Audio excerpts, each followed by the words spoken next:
একই সঙ্গে তারা আগামী যে নির্বাচন অংশগ্রহণ করতে যাচ্ছেন সেই নির্বাচনে তারা শক্তভাবে মাঠে থেকে তারা নির্বাচনে অংশ নিচ্ছেন এবং বিএনপি আশা করছেন তারা আগামী নির্বাচনে যেন জয়লাভ করতে পারে সেই ধরনের তাদের সব প্রস্তুতি তারা নিচ্ছেন এবং তারা সেই প্রত্যাশাটিও রাখছেন। সেই কারণে তারা ধারণা করছেন যে তাদের সেই রাজনৈতিক যে দুঃসময় কাটিয়ে তারা সামনে আরও ভালো সময়ের দিকে যাবেন।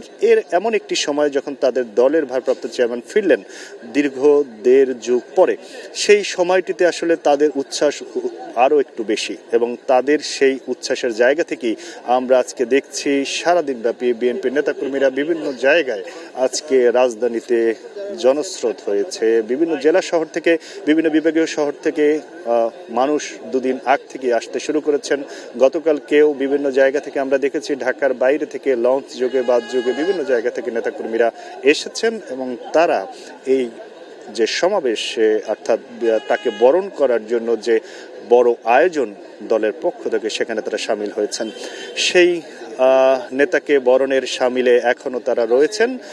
গতকালকে আমি সেই 300 ফিটের যে মঞ্চ ছিল সেখানে আসলে গিয়েছিলাম, সেখানেও দেখেছি, সেখান থেকে আমরা সরাসরি সম্প্রচার করেছিলাম, দেখেছি আসলে সেই কনকনে শীতের মধ্যেও অনেক মানুষ সেখানে তারা রাতভর অপেক্ষায় ছিলেন, রাতভর সেখানে অবস্থান করেছেন। অনেকে সেই মঞ্চের সামনের যে জায়গাটুকু সেই জায়গাটুকু যেন তারা না ছাড়তে হয়, তারা যেন নেতাকে খুব কাছ থেকে দেখতে পারেন সে কারণে সেখানে রাতভর অবস্থান করেছেন। শীতের রাতে তাদের এই অপেক্ষা সেটি হচ্ছে বিএনপির দীর্ঘ শীতলময় সময় পার করে রাষ্ট্র ক্ষমতার দ্বার প্রান্তে তারা নিজেদেরকে তারা দেখছেন, ভাবছেন বা তারা নিতে চাচ্ছেন। 32 ইঞ্চি জেভিকো টিভি এখন মাত্র 15,000 টাকায়, সাথে পাচ্ছেন 3 বছরের প্যানেল ওয়ারেন্টি। সেই একটি সময়ে এসে তারা সেই শীতের রাতের কনকনে শীত উপেক্ষা করে সেই রাজনীতির মাঠের উষ্ণ সময়টিকেও তারা পেতে চান। বিএনপির রাজনৈতিক সেই সময়টাতে এখন প্রধান কাণ্ডারি বিএনপির রাজনীতির বরপুত্র বিএনপির ভারপ্রাপ্ত চেয়ারম্যান তারেক রহমান। সে কারণে তাকে কেন্দ্র করে স্বাভাবিকভাবে তাদের উচ্ছ্বাসের মাত্রাটা অতি বেশি, একটু বেশি, এটি আসলে আজকেও আমরা দেখছি। কারণ বিএনপির দীর্ঘদিনের রাজনৈতিক সময়ে যার হাত ধরে এই দলটি প্রতিষ্ঠিত হয়েছে, শহীদ প্রেসিডেন্ট জিয়াউর রহমান যখন বিএনপি নামক এই দলকে প্রতিষ্ঠা করেছেন তারপর থেকে তাকে তিনি যখন শহীদ হন অর্থাৎ তাকে নিহত হওয়ার পরে তাকে বিএনপির একটি খারাপ সময় আসেন। তখন বিএনপির হাল ধরেছিলেন তারেক রহমানের মাতা, বর্তমান বিএনপির চেয়ারপারসন, সেই সময় প্রেসিডেন্ট জিয়াউর রহমানের স্ত্রী, তখন রাজনীতির বাইরে থাকা সেই মানুষটি বেগম খালেদা জিয়া, তিনি এসে বিএনপির হাল ধরেছিলেন। সেই সময় আবারও বিএনপিকে তিনি কাণ্ডারি হয়ে তিলে তিলে বিএনপিকে একটি শক্ত অবস্থানে নিয়ে গিয়েছিলেন। স্বৈরশাসকের পর 1991 সালে যখন বাংলাদেশে গণতন্ত্রের প্রথম যাত্রা আবার শুরু হয়, আবার সেই গণতন্ত্রের যাত্রায় বেগম খালেদা জিয়ার নেতৃত্বে তখন সরকার গঠন করে প্রথমবার বিএনপি। সরাসরি জনগণের ভোটের মাধ্যমে সেই ক্ষমতা নিয়ে বেগম খালেদা জিয়া প্রথম নারী প্রধানমন্ত্রী হিসেবে বাংলাদেশের রাষ্ট্র ক্ষমতায় সরকার গঠন করেন। এরপরে বিএনপি 5 বছর ক্ষমতায় ছিলেন। এই 5 বছরে এরপরে আবারও বিএনপির জন্য কিছুটা দুঃসময় শুরু হয়, তারপরে দিনে দিনে সেটি আরো বাড়তে থাকে। একটি কঠিন সময় পার করতে হয়েছে বিএনপিকে। তখন বেগম খালেদা জিয়ারকে মামলা জর্জরিত করা হয়, তারেক রহমানের একাধিক মামলায় তার নামে দেওয়া হয়। বেগম খালেদা জিয়াকে যখন আপোষহীনভাবে তিনি দেশ না ছেড়ে দেশে ছিলেন তখন তাকে আবারও জেলে যেতে হয়। তেমন একটি সময় বিএনপি তাদের নির্বাহী কমিটির বৈঠক ডেকে দলের সিনিয়র ভাইস চেয়ারম্যান তখনকার জনাব তারেক রহমানকে তারা ভারপ্রাপ্ত চেয়ারম্যান হিসেবে দায়িত্ব দেন। তারপর থেকেই বিএনপি নেতৃত্বে প্রধান কাণ্ডারি বলা চলে তারেক রহমানকে। সেই থেকে তিনি দেশের বাইরে থেকেই এই দলকে নেতৃত্ব দিয়েছেন। দলের যে সকল নেতাকর্মী রয়েছেন তারা তার নেতৃত্বকে মেনে নিয়েছেন এবং মেনে নিয়েই তার পরামর্শে দল পরিচালিত হচ্ছে। সেই মানুষটি যখন তাদের সামনে আসছে সে কারণে তাদের উচ্ছ্বাস বেশ, এবং সেই উচ্ছ্বাসের জায়গা থেকেই একই সঙ্গে তাদের প্রত্যাশাও বেশ। কারণ আমরা জানি 5ই আগস্টের আন্দোলনে বিগত সরকারের শেখ হাসিনা সরকারের পতন হয়, কিন্তু তার আগে আওয়ামী সময়ে বিএনপিকে বেশ কিছু কঠিন সময় পার করতে হয়েছে। সেই কঠিন সময়টিতে বিএনপি নেতাকর্মীদের মনে নানা উদ্বেগ ছিল, নানা দুশ্চিন্তা ছিল, নানা হতাশাও ছিল।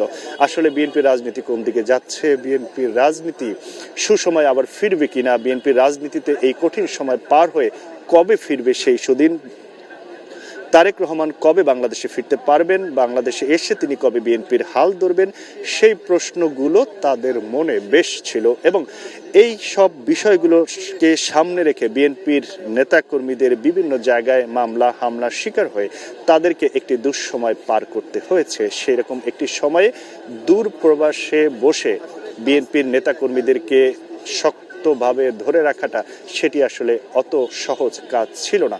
সেই সহজ কাজ, কঠিন কাজটি কি সহজ করে তারেক রহমান দলকে পরিচালনা করেছেন এবং দলকে শক্ত বলাই চলে, কারণ বিএনপিকে বারবার ভাঙার কথাও শোনা গিয়েছিল। বিএনপির রাজনীতিতে নতুন করে দলের বিএনপির মধ্য থেকে কাউকে সেখান থেকে বের করে নেওয়ার চেষ্টা ছিল, সেটিও খুব বেশি সফল না হয়ে শেষ পর্যন্ত তারেক রহমানের নেতৃত্বে বিএনপি সামনের দিকে এগিয়ে গিয়েছে। এবং তারপরে ৫ই আগস্টে বিএনপি একটি সরকার পতনের আন্দোলনে বিএনপি সক্রিয়ভাবে অবস্থান নিয়ে ছাত্র জনতার সঙ্গে তারা মাঠে ছিলেন এবং তিনি সেই রকম একটি অবস্থায় বিএনপিকে নেতৃত্ব দিয়ে দূর দেশে বসে যখন আস্তে আস্তে করে বিএনপির খারাপ সময় পার করে তিনি ভালো সময়ের কাছাকাছি নিয়ে যাচ্ছিলেন, তেমনটি করে আজকে বাংলাদেশের মাটিতে তিনি পা রেখে প্রথম বাংলাদেশের মাটি পা দিয়ে তিনি স্পর্শ করেছিলেন। সেই শাহজালাল আন্তর্জাতিক বিমানবন্দর থেকে নেমে তিনি তার জুতা খুলে মাটিতে পা রেখে তিনি মাটি স্পর্শ করেছেন। তার মনে কোনো কি শপথ তিনি নিয়েছেন, কি তিনি প্রত্যাশা করেছেন, সেটি আসলে তিনি ভালো জানেন। তবে বাংলাদেশের মানুষ প্রত্যাশা করেন বিএনপি যেহেতু এখন বাংলাদেশের অন্যতম বৃহৎ রাজনৈতিক শক্তি, বিএনপি যখন বাংলাদেশের বৃহৎ রাজনৈতিক দল, সে কারণে তার কাছে প্রত্যাশা বাংলাদেশের রাজনীতিতে বাংলাদেশের জনগণের যেন সামনের দিনে তার দেশ প্রেমের সেই জায়গাটি যেন অনেক উচ্চতায় থাকে, সেটি দেশের মানুষের প্রত্যাশা। সেটি আসলে বলাই চলে, সেটি আমরা আসলে বিভিন্ন সামাজিক মাধ্যমে মানুষের বিভিন্ন লেখায় প্রত্যাশা আমরা আসলে সেটি দেখেছি। সেই জায়গা থেকে তিনি যার হাত থেকে এই বিএনপির রাজনীতির কাণ্ডারি হয়েছেন, যার হাত থেকে তিনি বিএনপির রাজনীতির ব্যারেল তিনি হাতে নিয়েছেন, তার মা বেগম খালেদা জিয়া, তিনি তার আপসিনী নেত্রী হিসেবে তিনি যাকে একটি উচ্চ জায়গায় নিয়েছেন, তিনি তার সেই মাকে স্মরণ করেছেন। প্রথম নেমেই এয়ারপোর্টে তার স্বাস্থ্যের খোঁজ নিয়েছেন, তারপর তিনি সমাবেশে গিয়েছেন, সেখান থেকে তিনি আসছেন এবার কেয়ারে তার অসুস্থ মায়ের কাছে। সেটি তিনি এই 300 ফিট থেকে আসতে সেই আজকে তখনও কিন্তু বুলেট প্রুফ সেই গাড়িটি রেখে তিনি বাসে করে আস্তে করে যখন আসছিলেন, সেটি তিনি এখন অনেকটাই কাছাকাছি চলে এসেছেন। দীর্ঘদিন পর মা ছেলের দেখা। তবে বেগম খালেদা জিয়া আমরা জানি যে নানা শারীরিক সমস্যায় তিনি ভুগছেন এবং তিনি সেই অসুস্থ অবস্থায় তিনি একটি তার মাল্টি অর্গান চিকিৎসা চলছেন। সেরকম একটি সময়ে তাদের খুব বেশি আসলে এখানে দুজনের মধ্যে সেই আবেগঘন জায়গাটির সুযোগ না থাকলেও, পারস্পরিক সুযোগ না থাকলেও তারেক রহমানের জন্য সেটি আসলে খুব আবেগের বিষয়, তারেক রহমানের জন্য সেটি খুব এক হিসেবে কষ্টেরও বিষয়। কারণ এতদিন পরে তিনি দেশের মাটিতে পা রাখলেন, তার দেশ মাতৃকার মাটিতে পা রেখেছেন তিনি। তবে সেই মাটিতে তার মা শুয়ে আছেন হাসপাতালে, সেটি অবশ্যই তার জন্য অনেক কষ্টের বিষয়, অনেক শোকের বিষয়, দুঃখের বিষয়। সেরকম একটি সময়েও তিনি মঞ্চে দাঁড়িয়ে দলের নেতাকর্মীদের উদ্দেশ্যে, দেশের মানুষের উদ্দেশ্যে তার যে ভীষণ তিনি দেখছেন, তার যে প্রত্যাশা তিনি রাখছেন, তিনি যে স্বপ্ন দেখছেন, সেই প্রত্যাশার কথাটা তিনি শুনিয়েছেন। তারপরে তিনি তার মায়ের কাছে ফিরছেন। তিনি এখানে বেশ কিছুটা সময় থাকবেন, তার চিকিৎসার খোঁজ খবর নেবেন। তার চিকিৎসার খোঁজ খবর ডক্টরদের সাথে তিনি বেশিরভাগ সময়টি কথা বলবেন আমরা যতটা জানতে পেরেছি। তিনি এয়ারপোর্ট থেকে নেমেই তার ব্যক্তিগত বেগম খালেদা জিয়ার ব্যক্তিগত চিকিৎসক ডাক্তার এজেএম জাহিদ হোসেনের সঙ্গে ফোনে কথা বলেছেন। হাসপাতালে এসে তিনি কথা বলবেন তার চিকিৎসার জন্য যে বোর্ড রয়েছে সেই বোর্ডের যারা ডক্টর রয়েছেন তাদের সাথে কথা বলবেন। আমরা জানি এভারকেয়ার হাসপাতালের চিকিৎসক প্রফেসর ডক্টর মোহাম্মদ শাহাবুদ্দিন আহমেদের নেতৃত্বে একটি বোর্ডের মাধ্যমে এই চিকিৎসা চলছেন, বেগম খালেদা যে চিকিৎসা চলছেন সেই চিকিৎসার সঙ্গে যুক্ত আছেন দেশের এবং দেশের বাইরের বেশ কিছু চিকিৎসক এখানে এই বোর্ডের সাথে রয়েছেন। তাদের পরামর্শ মতে এই চিকিৎসাটি চলছেন এবং সেই চিকিৎসকদের সঙ্গে তিনি কথা বলবেন এখানে এসে, তারপর তার বিষয়টি জানবেন। এর আগে আমরা আসলে জানি যে লন্ডনে থাকা অবস্থায়ও যখন বেগম খালেদা জিয়া অসুস্থ হয়ে পড়েছিলেন তখন তিনি ভার্চুয়ালি তাদের সঙ্গে নিয়মিত যোগাযোগ রেখেছেন এবং তার স্বাস্থ্যের খোঁজ খবর রাখছিলেন। একটা সময় তার উদ্বিগ্নতার জায়গা থেকেই তাকে তার স্ত্রী ডাক্তার জোবাইদা রহমান তিনি এই মেডিকেল বোর্ডের সঙ্গে আগে থেকেই যুক্ত ছিলেন, তাকে এই তার চিকিৎসার সার্বিক বিষয়টি দেখভালের জন্য তারপর তিনি বাংলাদেশে থেকে সেটি করেন। আমরা জানি যে এই যখন বেগম খালেদা জিয়া অসুস্থ হয়ে পড়েন তখন অনেকের কাছে প্রত্যাশা ছিলেন যেন মায়ের অসুস্থতার খবর শুনে তারেক রহমান তিনি চলে আসেন। তার সেই জায়গা থেকে তিনি সেই প্রত্যাশাটি অনেকের ছিলেন।